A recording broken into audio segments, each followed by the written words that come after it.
Hey everybody, welcome to Mocking Interviews. On today's episode, we have Dr. Cris Angel, Erebus, Torus, Yoshiller, and your host, Jughead. So, the rules for mocking interviews are simple, Three of our performers, the Angel, the Torus, and the Yoshiller, will have to improvise identities that they were given. And they have never seen before. They have to make up everything on the spot. Improv at its best, I say. Erebus will be the contestant to guess these identities. And to help him do this, he'll be asking them questions as if they're being interviewed for a job. Alright, Erebus, whenever you're ready, let's get this show on the road. Hello. You three will be applying for a position at my survey group. We perform numerous phone calls to people across the country regarding particular weather phenomena, such as, but including others, as discussing the innate meaning behind multicolored arcs that are found in duplicate across the sky. God. At any rate, let us begin this questioning process. Yes. Let's see, entry number 1, a Cris Angel. Yes. Obviously, public relations is important in this company, considering we are a mindless survey drone group. How would you present yourself on phone calls in the most subdued, droning way possible? I would definitely make sure that I am wearing Versace's latest, along with a lovely little parasol and perhaps a little hat. I would make sure that I am completely presentable to all of your calls. Yes, but I was regarding your voice. Public appearance honestly means nothing to our company. We in fact have a caller that dresses like a slob 24/7. But I do admire your fashionista enthusiasm. At any rate, contestant number 2, a Mr. Yoshiller. Yes? Obviously, since we're a phone survey group, you'll have to know how to operate a phone. Do you know how to operate a phone? A phone, you say? Your kind ain't welcome around here. Alright, draw them!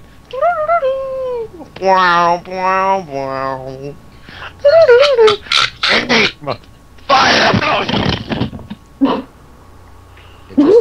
Well, you would eat up a lot of time, and we are technically paying by the length of the call. That might be a good thing or a bad thing depending on our budget.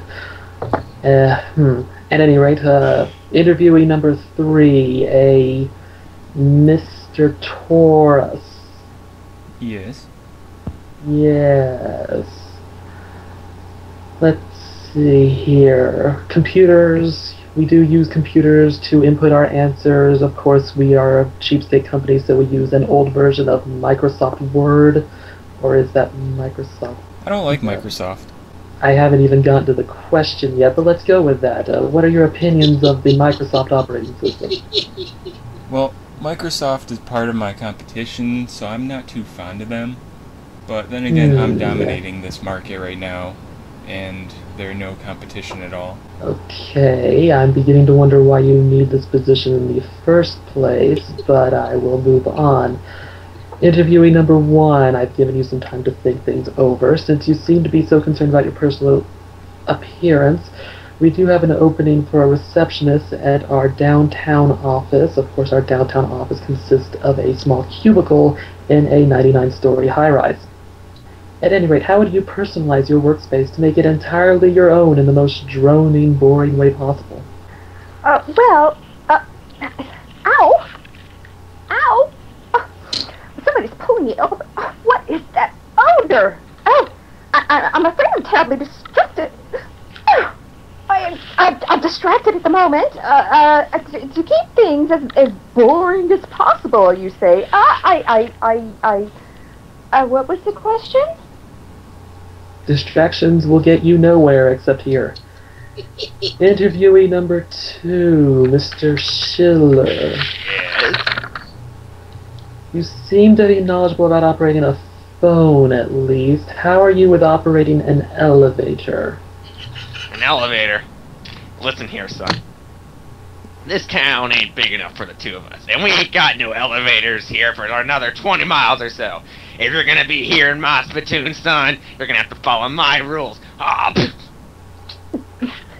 I was merely curious regarding your response towards technology. We are a technology-driven company. Huh. Contestant number 3, Mr. Torus. Yes. Considering you do not like the Microsoft operating system, is there an operating system you would recommend? Not that we would listen to you. Probably something with, touch capabilities. So, you can touch me down there. I would rather not touch you down there.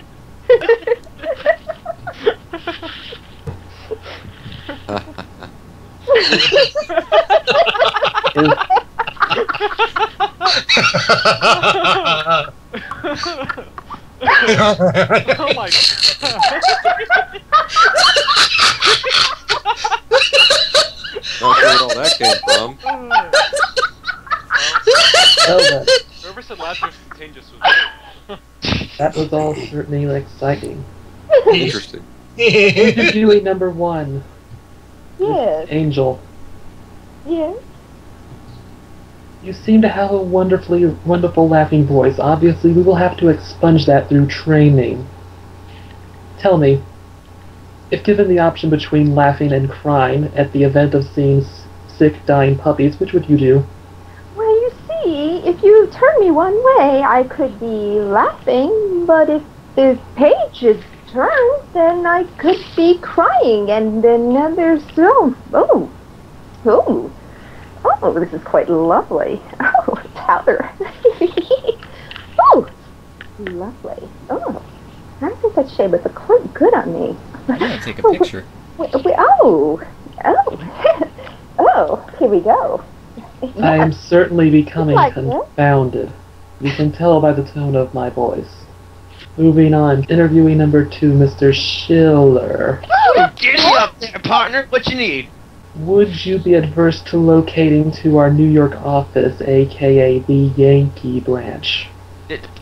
New York? There's no desert tumbleweed out there. What are you saying, partner? Are you trying to get me away from my family? Get off of my property! Ouch. We do not allow guns in the workplace. We only allow tasers and or small shuriken. You're in my town now, boy. Moving Get through on. security. Interviewee number 3, Mr. Torus. Yes. You say that you like to be touched. Do you in fact like touching other things, such as a phone dial tone? Oh my god. No, not really. I prefer most of the touching to be on me. And I just want you to remember, you don't need glasses to see the depth of my features. You know, number three, I don't know if you like this touching bit, but you know, I have the finest and the best fashions to dress you up so that you are not nude in this situation. I don't think I'm too fond of clothes. I do not believe I am too fond of interviewees 1 or 3. At any rate, I believe this concludes this interview. Can I get out of this drowning voice now? Start Okay, I get the guess, yay. Contestant 1 is the hardest, so I'll come back to you. Yoshiller was an impersonation of every Wild West stereotype known to man. Essentially, a Wild West TV show. Yes. Alright.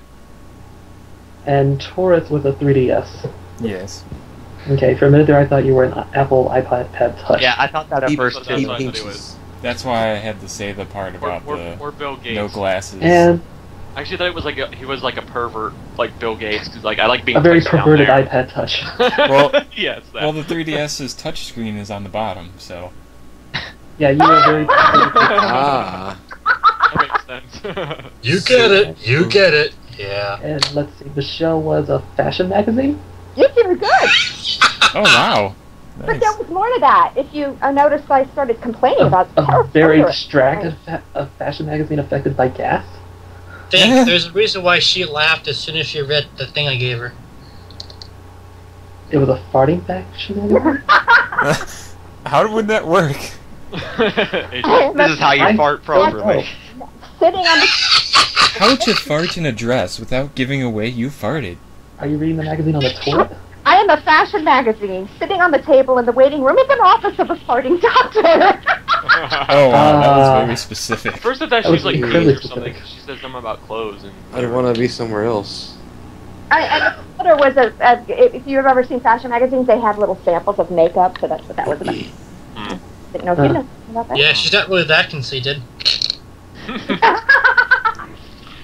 Alright, thank you for watching. See you next time on Muckin' Interviews. Oh, fudge nips, I tripped. I should have tied my shoelaces. Hey, can you guess what I am? I am a shoe that was left on top. Ow. Okay, I'm leaving now. I'm leaving. Shut up.